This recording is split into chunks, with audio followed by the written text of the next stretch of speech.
नमस्कार, आप देख रहे हैं न्यूज रूम लाइव। आपके साथ मैं हूं शिप्रा झा। बुलेटिन की शुरुआत करेंगे इस वक्त की बड़ी खबर के साथ।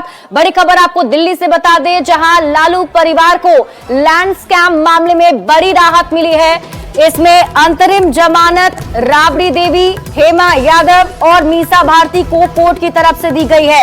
1 लाख रुपए के बेल बॉन्ड पर अंतरिम जमानत दी गई।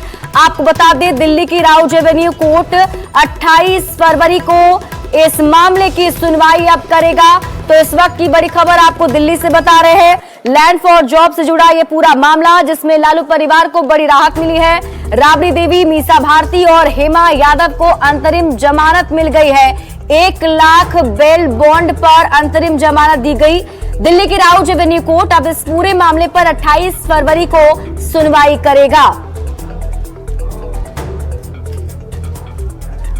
और जॉब के मामले में मनी लॉन्ड्रिंग को लेकर आज फिलहाल दिल्ली में बिहार की पूर्व मुख्यमंत्री राबड़ी देवी, मीसा भारती, हेमा यादव समेत हृदयानंद चौधरी कोर्ट में पेश हुए। चूंकि मनी लॉन्ड्रिंग मामले में उनके खिलाफ चार्जशीट फाइल की गई थी, लेकिन आज कोर्ट से उन्हें बड़ी राहत मिली। हालांकि राउज एवेन्यू कोर्ट ने इन तीनों और 4 आरोपियों को फिलहाल 1 लाख रुपए के निजी मुचलके पर अंतरिम जमानत दी है। हालांकि ईडी ने इन तमाम आरोपियों के रेगुलर जमानत अर्जी का विरोध किया है। ईडी ने कहा है कि वो इस पर जवाब दाखिल करेंगे। हालांकि आपको बता दें कि जमीन के बदले नौकरी के मामले में 2 जांच एजेंसियां फिलहाल इस पूरे मामले में जांच कर रही हैं। पहली सीबीआई, दूसरी ईडी। सीबीआई भ्रष्टाचार के मामले में जांच कर रही है, वहीं ईडी मनी लॉन्ड्रिंग के मामले में जांच कर रही है। ईडी के द्वारा जो चार्जशीट दाखिल किया गया है, उस चार्जशीट में ईडी ने कहा है कि इन तमाम आरोपियों ने नियमों को ताक पर रखकर लोगों को जमीन लेकर नौकरियां दी हैं। हालांकि इस पूरे मामले में 2 कंपनियों को भी आरोपी बनाया गया है। बहरहाल कोर्ट ने इस पूरे मामले में यह कहा कि जब सीबीआई के मामले में इन तमाम लोगों को जमानत मिली हुई है, तो ईडी के मामले में जमानत क्यों ना दी जाए। बहरहाल ईडी इस पूरे मामले में कह रही है कि वो रेगुलर जमानत अर्जी का फिलहाल विरोध कर रहे हैं और उस पर जल्द जवाब दाखिल करेंगे। लेकिन 28 फरवरी तक इन तमाम आरोपियों को फिलहाल अंतरिम जमानत 1 लाख रुपए के निजी मुचलके पर दे दी गई है। अब देखना बेहद अहम होगा कि जब ईडी इस पूरे मामले में अपना जवाब कोर्ट में दाखिल करती है तो क्या कुछ कहती है। लेकिन फिलहाल कहीं ना कहीं लालू परिवार को एक बड़ी राहत, लेकिन आने वाले दिनों में लालू परिवार की मुश्किलें कम होती हुई नजर नहीं आ रही हैं, क्योंकि अब इस पूरे मामले में ट्रायल शुरू होगा और ट्रायल में इन तमाम लोगों को कोर्ट में यह बताना होगा कि जो आरोप फिलहाल ईडी लगा रही है, उन आरोपों में कितनी सच्चाई है और कितना झूठ। कैमरामैन प्रकाश के साथ सुशील पांडे, न्यूज 18 दिल्ली। और आज राउज एवेन्यू कोर्ट में जब इस मामले पर सुनवाई चल रही थी, तो कोर्ट के बाहर आरजेडी के समर्थक मौजूद थे और ये सभी समर्थक नारेबाजी कर रहे थे। इन सभी ने केंद्र सरकार पर आरोप लगाया है कि ईडी और सीबीआई का केंद्र सरकार दुरुपयोग कर रही है। परेशान किया जा रहा है, कोई भी बहाली अफसर लोग बहाल करते हैं या कोई नेता लोग बहाल नहीं करते हैं। हमारी इसमें बाल बच्चा को भी घसीटा जा रहा है। अब तो विश्वास न्यायालय पर है, हम लोग का पूरा विश्वास न्यायालय पर है, भगवान पर है कि न्याय मिलेगा। आपको लग रहा है कि जानबूझकर परेशान किया जा रहा है? ये बात है, सारे लोग जब मैंने लोग जान रहे हैं कि जानबूझकर परेशान किया जा रहा है। साजिश है, ईडी एक बहाना है। लैंड फॉर जॉब के मामला में जान जाए कि जमीन देने के मामला में, नौकरी देने के मामला में एक केस नहीं बनता। चूंकि पॉलिटिशियन मंत्री को काम है अनुशंसा करना, लेकिन अनुशंसा भी नहीं किए थे लालू और राबड़ी देवी जी। जबरदस्ती ये केंद्र की एजेंसियां वोटर बन के, ईडी और आईडी, सीबीआई सब वोटर बन के काम कर रही है। हेमंत सोरेन की सरकार को गिरा दिया। क्या वो साजिश था? हमारे बिहार में चुनी हुई सरकार को, जो गठबंधन था, उसको तोड़ने की साजिश की गई। वहीं 12 फरवरी को बिहार में खेला होगा। आरजेडी के इस दावे पर केंद्रीय मंत्री गिरिराज सिंह की तरफ से हमला किया गया है। गिरिराज सिंह ने कहा है कि जो खेला होना था वो हो चुका है। कुछ नहीं होगा, सब खेला खत्म है। अब जोर जर गया है, ऐठन नहीं जा रहा, खेला तो खत्म है। खेला क्या होगा। वहीं राहुल गांधी की तरफ से पीएम मोदी की जाति पर सवाल उठाने पर भी केंद्रीय मंत्री गिरिराज सिंह की तरफ से हमला बोला गया है। उन्होंने कहा है कि पीएम मोदी को किसी के सर्टिफिकेट की जरूरत नहीं है। पीएम को किसी के सर्टिफिकेट का जरूरत है?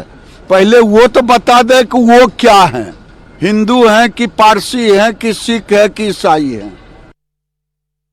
और इसी बीच रुक कर लेते हैं बड़ी खबर की। दिल्ली से आपको बड़ी खबर बता दें, दिल्ली पुलिस ने कुख्यात 2 अपराधी को गिरफ्तार किया है। ये दोनों ही अपराधी बिहार के कुख्यात अपराधी बताए जा रहे हैं, जिन्हें दिल्ली पुलिस ने गिरफ्तार कर लिया है। दोनों का नाम चंदन और सुंदर बताया जा रहा है। दोनों दिल्ली, नोएडा से बिहार सहित अन्य लोकेशन में अवैध तौर पर वसूली के लिए कॉल किया करते थे। इन आरोपियों के खिलाफ बिहार में करीब 2 दर्जन से ज्यादा मामले दर्ज हैं। आरोपी चंदन के खिलाफ बिहार में करीब 6 लोगों की हत्या करने का मामला दर्ज है। इनामी बदमाश चंदन राम की गिरफ्तारी की खबर सुनते ही बिहार की मोतिहारी पुलिस दिल्ली के लिए अब रवाना हो चुकी है।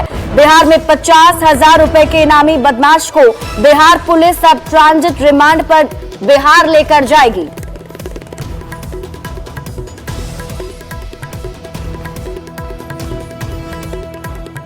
और बड़ी खबर आपको दानापुर से बता दें, जहां अपराधियों ने एक युवक की हत्या कर दी है। जानकारी के मुताबिक युवक को 6 गोलियां अपराधियों ने मारी है और उसे मौत के घाट उतार दिया है। तो बड़ी खबर आपको दानापुर से बता रहे हैं, जहां खगौल थाना क्षेत्र के नैनचक में अपराधियों ने एक युवक की 6 गोली मारकर हत्या कर दी। एक के बाद एक 6 गोलियां उसके सीने में उतारी गई है। मृतक का नाम भानु पासवान था। परिजनों ने गांव के ही कुछ युवकों पर हत्या करने का आरोप लगाया है। बताया जाता है कि भानु पासवान को एक के बाद एक 6 गोलियां मारी गई और उसके घर के पीछे खेत में उसके शव को फेंककर अपराधी मौके से फरार हो गए।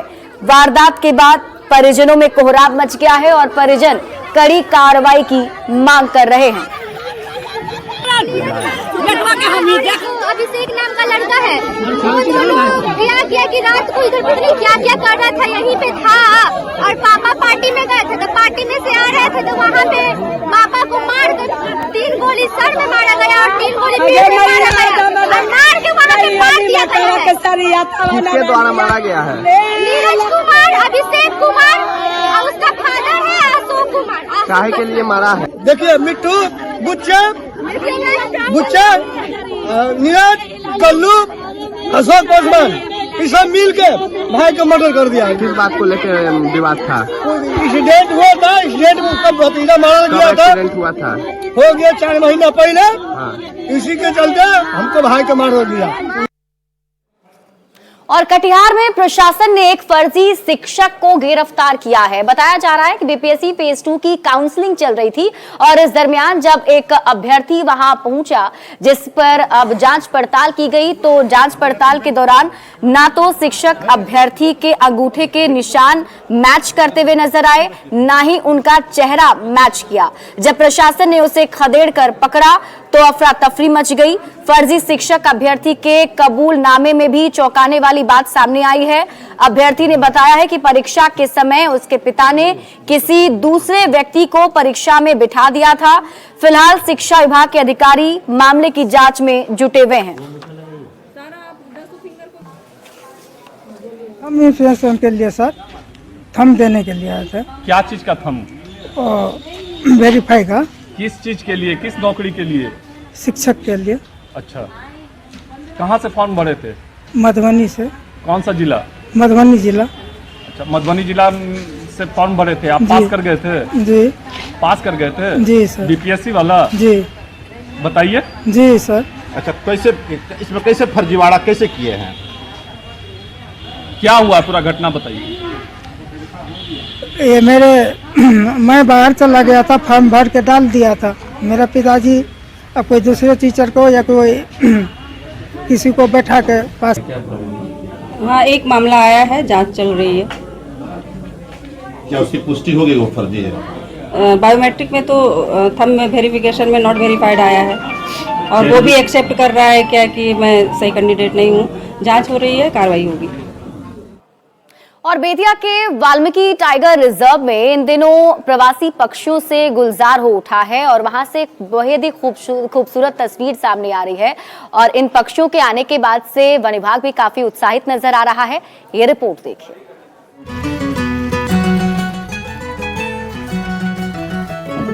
प्रवासी पक्षियों की चहचहाट और बहती जलधारा, ये तस्वीर है बेतिया के वाल्मीकि टाइगर रिजर्व के आसपास के जलाशय की। ये जगह इन दिनों प्रवासी पक्षियों से गुलजार है। वन विभाग को सर्वेक्षण के दौरान 45 प्रकार के पक्षियों के पहुंचने के साक्ष्य मिले हैं। पश्चिमी चंपारण में प्रवासी पक्षियों का बसेरा है और वाल्मीकि टाइगर रिजर्व के आसपास के इलाकों में बड़े पैमाने पर आप देख सकते हैं प्रवासी पक्षी यहाँ पहुंचे हैं और वाल्मीकि टाइगर रिजर्व प्रशासन की तरफ से एवं जलवायु परिवर्तन की तरफ से पक्षियों की गणना भी शुरू हो गई है।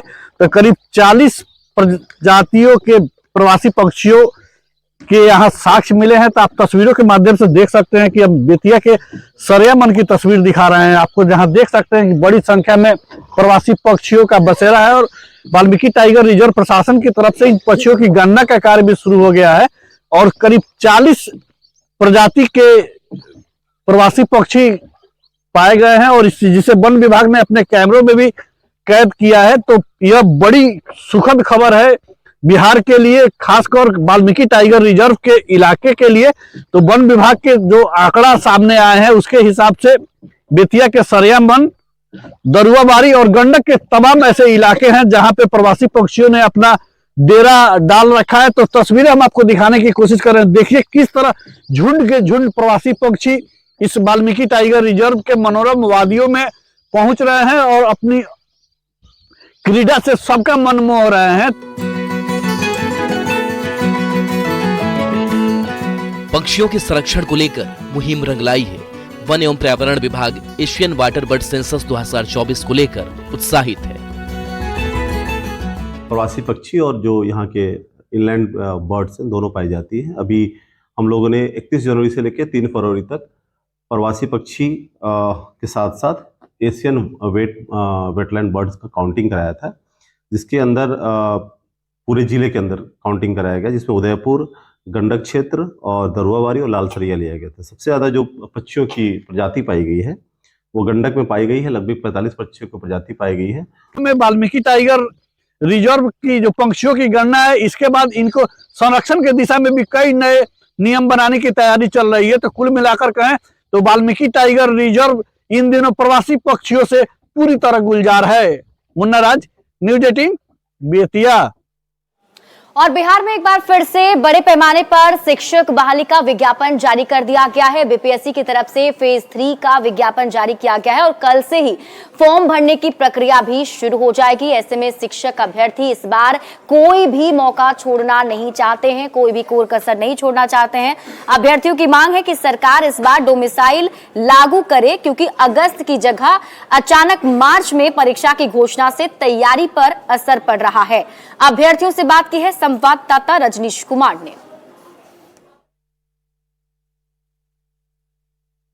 बिहार में शिक्षक बहाली का विज्ञापन जारी होते ही अभ्यर्थी जी जान से तैयारी में जुट गए हैं। राजधानी पटना के कई कोचिंग संस्थानों में अभ्यर्थी तैयारी करते नजर आ रहे हैं, क्योंकि वक्त कम है लेकिन रिजल्ट लाना है। तैयारी अभी अच्छी उतनी अच्छी नहीं है, और अभी पढ़ाई करना, अगर टाइम मिल जाता तो एक अटेम्प्ट हम लोग को और मिल जाता, तो हम लोगों को अटेम्प्ट चाहिए।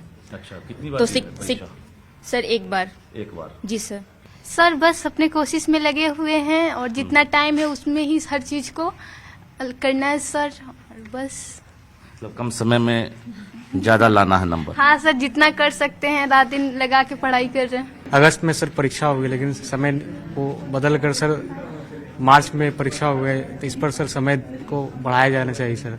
कैलेंडर की तारीख बदल जाएगी ये पता नहीं था। यस सर, बदल जाएगी, ये राजनीतिकरण के कारण बदलाया गया है। ये विज्ञापन जारी हो गया है, कल से फॉर्म भी अब जारी हो जाएगा, लेकिन अब डोमिसाइल का डिमांड हो रहा है। क्या नाम हुआ आपका? एमडी रेहान आलम नाम हुआ सर हमारा। अच्छा, कितना अटेम्प्ट दे चुके हैं आप? सर हम एक अटेम्प्ट दे चुके हैं टीजीटी के लिए और एक प्राइमरी के लिए दे दिए, जो कोर्ट द्वारा कैंसिल कर दिया गया। और सर हम एक बिहारी युवा होने के नाते सबसे बड़ा डिमांड हमारा यही है कि अगर जब बिहार से वोट लेते हैं तो बिहार के युवाओं को जॉब मिलाकर ये कहें कि जो अभ्यर्थी हैं वो अटेम्प्ट बढ़ाने की मांग कर रहे हैं, क्योंकि बीपीएससी ने या शिक्षा विभाग ने जो रूपरेखा तैयार की है उसमें 3 अटेम्प्ट ही आखिरी अटेम्प्ट होगा, तीसरा अटेम्प्ट के बाद चांस नहीं दिया जाएगा। ऐसे में जिनका तीसरा अटेम्प्ट है इस बार, वो कहीं न कहीं डरे हुए हैं कि अगर इस बार सफलता नहीं मिली तो शायद हम शिक्षक नहीं बन पाएंगे। दूसरी बड़ी बात यह है कि विज्ञापन तो जारी हो गया है, बावजूद सरकार को ये लोग उम्मीद भरी नजरों से देख रहे हैं कि डोमिसाइल सरकार जरूर लागू करेगी। हालांकि देखना दिलचस्प होगा कि आखिर फॉर्म भरने के दौरान क्या सरकार बड़ा फैसला लेती है। कैमरामैन मनीष उनिया के साथ रजनीश कुमार, न्यूज 18 पटना। और इसी बीच बड़ी खबर आपको देवघर से बता दें। देवघर में एक बस ने बाइक और स्कूटी में टक्कर मार दी है और इस सड़क हादसे में बताया जा रहा है कि एक बच्ची की मौत हो गई है, 2 लोग इसमें घायल बताए जा रहे हैं। तो बड़ी खबर आपको देवघर से बता रहे हैं, जहां बस ने बाइक और स्कूटी को टक्कर मार दी। इस टक्कर में एक बच्ची की मौके पर ही मौत हो गई, वहीं बाइक सवार 2 बच्चे गंभीर रूप से घायल हो गए हैं। लोगों ने सड़क जाम कर जमकर हंगामा किया और आक्रोश भी जताया है। फिलहाल एसडीपीओ हालात पर काबू करने में जुटे हुए हैं। देवघर में डीएवी स्कूल के पास की घटना बताई जा रही है, जहां एक बेकाबू बस ने बाइक और स्कूटी में टक्कर मार दी।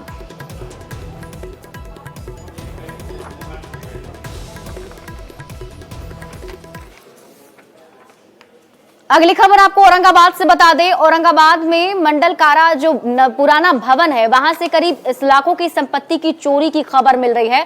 बताया जा रहा है कि पिछले साल ही सभी कैदियों को नए भवन में शिफ्ट कर दिया गया था, लेकिन कई कीमती सामान पुराने भवन में ही रखे हुए थे जिन्हें शिफ्ट किया जाना था, लेकिन उससे पहले ही सामानों की चोरी हो गई है। चोरों ने मंडल कारा के पुराने भवन से जनरेटर, इलेक्ट्रिकल उपकरण और लोहे की सामग्री की चोरी कर ली। इसका खुलासा तब हुआ जब भवन निर्माण विभाग की टीम सर्वे करने पुराने जेल भवन पहुंची थी। वहीं आसपास के दुकानदारों का कहना है कि ये परिसर नशेड़ियों का अड्डा बन चुका है। खिड़की के रड, मंदिर के घंटी, केवाड़ी, दरवाजा सब कबाड़ के ले जाते रहा सब। हाँ, हम लोग 112 पे कंप्लेन भी किए, लेकिन कोई देखने ताकने वाला इसका नहीं। शुरू में 3 महीने 4 महीने हम लोग वहाँ गार्ड भी रखे थे अपना, लेकिन काफ़ी लेट हो रहा था। फिर यहाँ पर बल की बहुत कमी है, तो गार्ड को वहाँ से बुला लिया गया था। 2-3 गार्ड वहाँ था, फिर उसे बुला लिया गया था। मैंने देखा सर, बिजली उपकरण में लाखों की संपत्ति चुराई गई है। नहीं, बिजली उपकरण में वायरिंग वगैरह तोड़ा होगा, वायरिंग सारे पैनल के एमसीबी वगैरह सारे गायब, सब एमसीबी वगैरह निकाला होगा तो सब होगा, माने बिजली का जो भी सामग्री किया होगा, लेकिन जो भी सीसीटीवी वगैरह ये सब जो भी हम लोग। तो खबर आपको औरंगाबाद से बता रहे हैं। बताया जा रहा है कि औरंगाबाद मंडल कारा के पुराने भवन से लाखों की संपत्ति की चोरी हो गई है, लेकिन जेल प्रबंधन को इसकी भनक तक भी नहीं लगी। जानकारी के मुताबिक पिछले साल ही 1 मई को कैदियों को पुराने भवन से नए भवन में शिफ्ट किया गया था, लेकिन कीमती सामान पुराने भवन में ही रखे हुए थे। और ये तस्वीर हम आपको दिखा रहे हैं, पुराने मंडल कारा की ये तस्वीर है।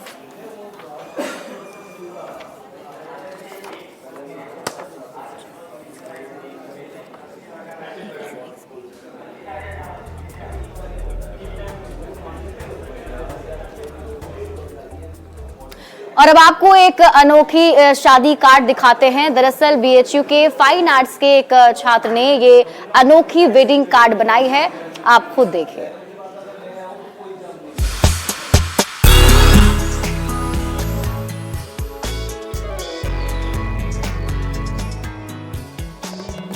शादी के मौके पर तरह तरह के निमंत्रण पत्र देखने को मिलते हैं। शादी के कार्डों को आकर्षक बनाने के लिए कई लोग ज्यादा खर्चा करते हैं, लेकिन वाराणसी से आई इन तस्वीरों को देखिए। ये बिल्कुल ही अलग तरह के शादी के कार्ड हैं। पेड़ के पत्तों पर स्नेह निमंत्रण को उकेरा गया है और इन्हें बनाने वाले बीएचयू के फाइन आर्ट्स के छात्र सतीश हैं, जो अपनी कलाकारी को सबके सामने लाए हैं। बेहद ही अलग दिख रहा ये शादी का कार्ड इन दिनों चर्चा का विषय बना हुआ है। पेड़ के झड़े हुए पत्तों पर रंगों की परत के साथ ब्रश से अपनी कलाकारी को नया रूप दिया है। इन अनोखे कार्ड पर भगवान गणेश की खूबसूरत पेंटिंग के साथ स्वास्तिक और ओम के निशान उकेरे गए हैं। इसके अलावा शुभ विवाह के साथ वर वधू का नाम और शादी की तारीख भी लिखी गई है। आखिर ये आइडिया सतीश के दिमाग में आया कहां से, अब उन्हीं से सुन लेते हैं। अगर पत्तों का उपयोग करेंगे तो जिससे प्रकृति हमारी और स्वच्छ और सुंदर रहेगी, जिससे किसी प्रकार का कोई दूषित हवा भी नहीं होगा और इससे एक दूसरे को लाभ ही होगा। अखिल बेस्ट चीजें अगर इसको सही तरीके से यूज करेंगे तो एक दूसरे को फायदा ही होगा। कहा जाता है कि प्राचीन समय में राजा महाराजा भी अपने संदेश को पहुंचाने के लिए पेड़ के इन्हीं सूखे पत्तों का इस्तेमाल करते थे। बीएचयू कैंपस में इन दिनों पेड़ों के नीचे पत्तों को ढूंढकर सतीश शादी के कार्ड बना रहे हैं। जिन पत्तों का वो इस्तेमाल कर रहे हैं वो आम पत्तों से काफी बड़े होते हैं। सतीश ने बताया कि अब तक उन्होंने करीब 100 कार्ड तैयार किए हैं। सतीश ने बताया कि उन्हें 250 कार्ड तैयार करने हैं, जिसके लिए वो दिन रात मेहनत कर रहे हैं। उन्होंने अब तक करीब 100 कार्ड तैयार कर लिए हैं। इसके जरिए वो समाज को बड़ा संदेश देना चाहते हैं। शादी के कार्ड पे बरगद के पत्ते हैं, कुछ इसमें पीपल के पत्ते हैं, जिनको मैंने ये पेड़ से जो गिरे जाते हैं मैं उनको उठाकर फिर उन्हें अपने शादी के कार्ड के लिए बना रहा हूँ। ऐसा क्यों? लोग तो इस समय बहुत कागज के कार्ड बनवाते हैं अच्छे अच्छे, आपने ये क्यों सोचा? मैंने दरअसल इसलिए इसको सोचा कि ये बहुत प्राचीन परंपरा है। जैसे 7वीं 8वीं शताब्दी में मैंने किताबों में पढ़ा है कि ये इस पे मतलब एक दूसरे को मैसेज भेजने के लिए राजा महाराजा एक दूसरे को भेजते थे। तो कि मैंने सोचा क्यों ना हम फाइन आर्ट्स हैं इस परंपरा को फिर से लागू करें या शुरू करें। सतीश रोहनिया इलाके के रहने वाले हैं। प्रकृति के प्रति उनका प्रेम और संरक्षण की भावना लोगों को भी पर्यावरण के प्रति जागरूक कर रही है। वाराणसी से न्यूज़ 18 के लिए रवि पांडे की रिपोर्ट। और फिलहाल इस बुलेटिन में अभी के लिए बस इतना ही। आप देखते रहिए न्यूज़ 18 बिहार झारखंड।